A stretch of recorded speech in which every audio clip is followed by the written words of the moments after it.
주의 이름으로 축복합니다. 우리 같이 말씀 보실까요? 우리에게 주신 말씀은 창세기 35장입니다.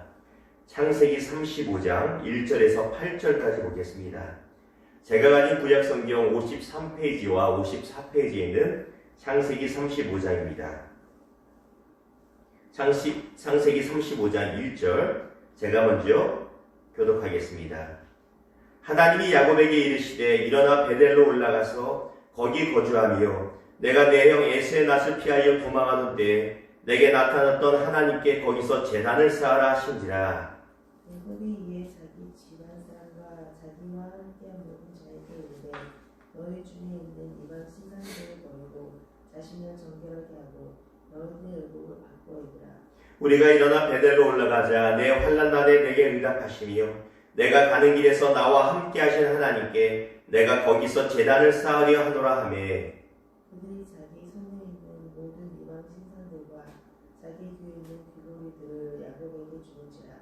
야곱이 그것들을 세겜 근처 상수의 나무 아래에 묻고 그들이 떠났으나 하나님이 그 사면 고을들로 크게 두려워하게 하셨으므로 야곱의 아들들을 추격하는 자가 없었더라.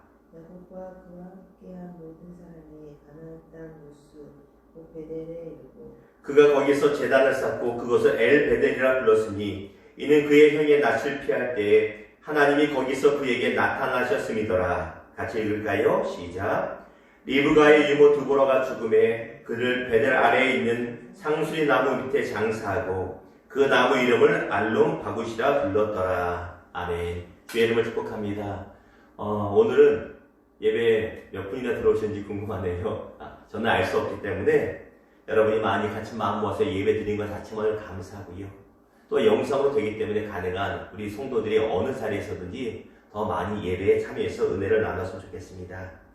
오늘 말씀 제목을 가지고 정말 회복되기 원하십니까? 라는 주제와 제목으로 주의 마음을 나누기를 원합니다. 여러분께 묻습니다. 정말 회복되기를 원하십니까? 그러면 여러분 있는 곳에서 아멘으로 대답하시기 바랍니다. 정말 회복되기 원하십니까? 아멘. 저 또한 회복되기를 원합니다. 우리가 잘 아는 남아프리카의 영웅이자 대통령이었던 넬슨 만델라라는 분을 여러분 기억하실 겁니다. 평생을 남아프리카의 흑인들의 인권을 위하여, 인종차별 철폐를 위하여, 또 독립을 위하여 평생을 바쳐오신 위대한 분이시죠. 그분이 그런 운동을 인해서 백인들에 의해서 모든 것을 다 뺏겼습니다. 젊은 시절에 가족들을 뺏겨서 가족들과 같이 살지 못하고 오랜 시간 수십 년을 감옥에 투옥되어 살았습니다. 가졌던 명예도 빼앗기고 재산도 빼앗기고 모든 것을 빼앗겼습니다. 그런데 백인들에 의해서 누군가에 의해서 빼앗긴 것이 아니라 본인 스스로 버린 것들도 몇 가지 있다는 것이에요. 놀라운 사실은 넬슨 만델라 전 대통령이 스스로 버린 것 중에 이것이 있다는 것입니다. 무엇이라고 생각하십니까? 바로 분노라는 것이에요. 그분은 감옥 안에서 분노를 버렸습니다. 쉬고 가지면 쉽지 않습니다. 왜? 나는 잘못이 없는데 우리 땅을 빼앗고 점령하고 있는 백인들이 내 가족과 모든 것을 빼앗겼다고 생각하면 분노가 올라올 수밖에 없잖아요. 그럼에도 불구하고 만델라 이 대통령은 분노를 스스로 버립니다. 이유가 무엇이냐면 그 분노를 버림으로써 인종차별을, 인종적인 분리를 없앨 수 있다고 믿었기 때문입니다.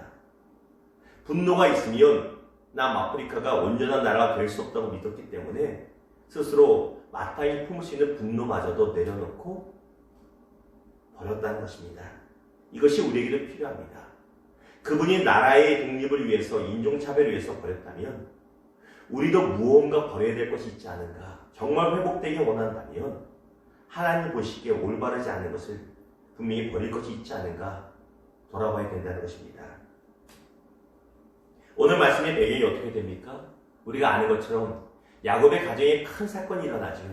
세겜 땅에 머물렀던 야곱, 그 잘못된 결정으로 인해서 사랑하는 딸 디나가 성적인 유린을 당하고요.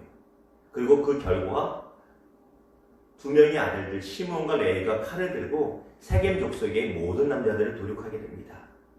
그로 인하여 야곱 족속의 많은 다른 이방인 족속들이 연합하여 야곱의 집을 공격하고자 하는 중입니다. 너무나 큰 위기입니다. 야곱 스스로 어떻게 해결할 수 없는 큰 어려움입니다. 근데 하나님께서 야곱에게 이렇게 오늘 본문에 보니 말씀하십니다. 무엇이라고 말씀하세요? 1절 볼까요? 하나님이 야곱에게 이르시되 일어나 베델로 올라가서 야 베델로 올라가라. 베델로 올라가라고 말씀하십니다. 베델이 어떤 장소예요? 우리가 알다시피 20년 전에 야곱이 형 에서의 낯을 피하여 도망갈 때 그 외롭고 힘들고 쓸쓸하던 밤에 하나님을 만난 장소가 그 베델이고 예배의 장소가 베델이고 하나님께 서원을 갚아야 되는 약속의 장소가 바로 베델입니다.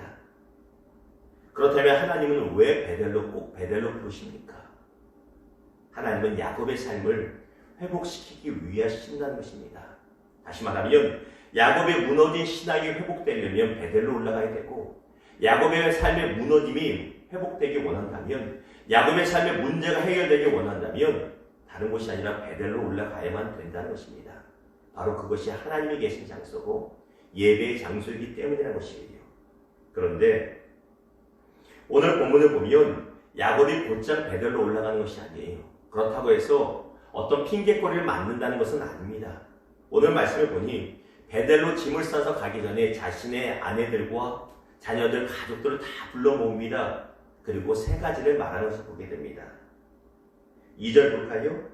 야곱이 이에 자기 집안 사람과 자기와 함께한 모든 자에게 이르되 너희 중에 있는 이방 신상들을 버리고 자신을 정결하게 하고 너희들의 의복을 바꾸어 입으라. 두 가지를 말하죠. 또한 4절에 보면 그것들을 세겜 근처 상수리 나무 아래 묻고라고 말합니다. 따라해 볼까요? 버리고 바꾸고 묻자. 다시 말씀드립니다. 버리고 바꾸고 묻자.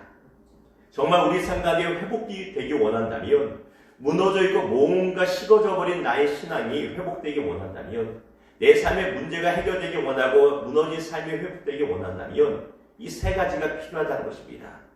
버리고 바꾸고 묻으라는 것입니다. 좀 더 자세히 볼까요? 먼저 야곱은 자녀들에게 버리자라고 말합니다. 무엇을 버립니까? 우상들을 버리라는 것이에요.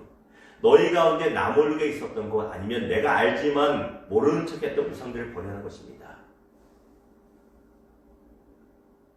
야곱이 이 가나안 땅으로 돌아올 때 그의 사랑하는 아내 라헬이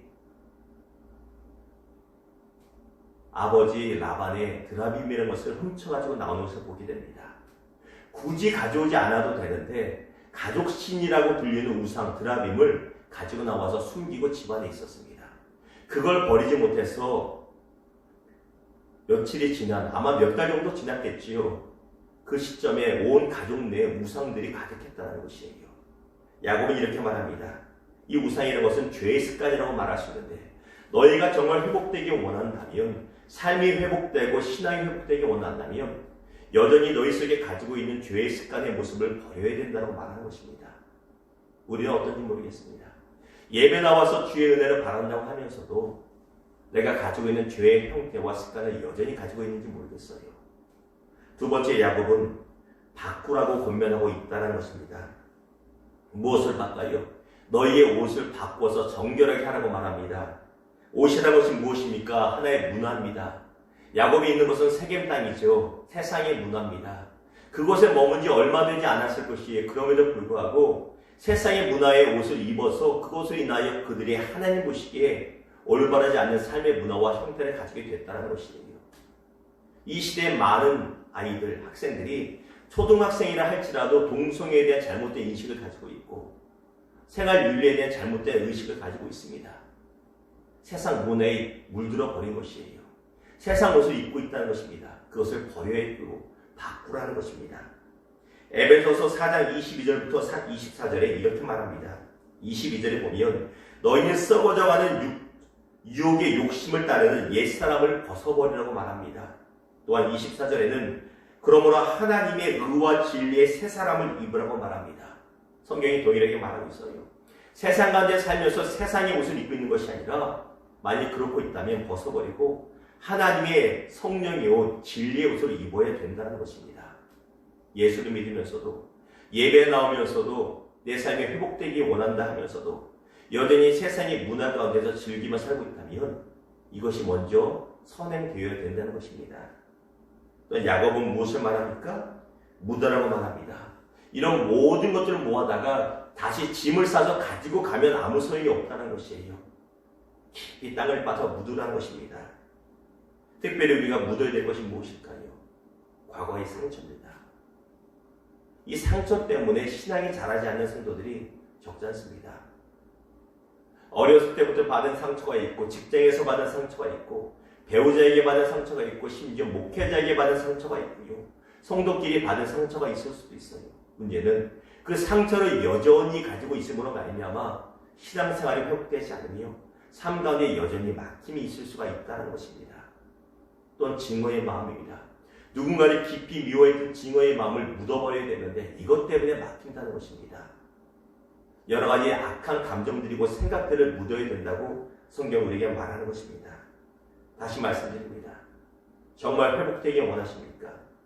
여러분의 신앙이 회복되기 원하고 삶의 문제가 풀어지길 원하십니까? 그렇다면 세 가지 기억하십시오. 버리십시오. 바꾸십시오. 그리고 묻으시기를 주님의 이름으로 부탁드립니다. 말씀을 맺겠습니다.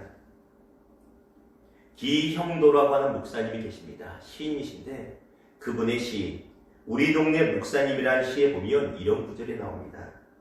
여러분, 성경이 아닌 여러분의 삶의 밑줄을 그으십시오 라고 어떤 분이 설교를 했다고 해요. 어떤 목사님이. 여러분, 성경에다 밑줄을 긋는 것으로 충분하지 않습니다. 삶의 밑줄을 그어야 됩니다. 무슨 말인지 아시죠? 성경에다 우리에게 형광펜으로 색연필로 밑줄을 많이 긋는데 그렇게 한다고 해서 삶이 변하는 것이 아니라는 것이에요. 우리의 삶의 밑줄을 그어야 돼요. 다시 말하면 적용이 되지 않으면 아무리 귀하고 복된 은혜 받은 말씀이 있다 할지라도 내 삶의 변화가 회복이 일어나지 않는다는 것입니다. 이 시에 이어지는 내용이 이렇습니다. 그 목사님이 이렇게 설교했어요. 여러분, 삶의 밑줄 그으십시오. 그랬더니 그 교회 집사들이 진노하고 불타올랐다고 말해요. 그러면 이렇게 말했던 거죠. 목사님, 그냥 말씀만 전하십시오. 왜 남의 사생활을 터치하십니까? 목사님, 우리의 삶을 아셔서 이렇게 말씀하십니까? 우리가 알아서 하겠습니다. 안타까운 현실이죠.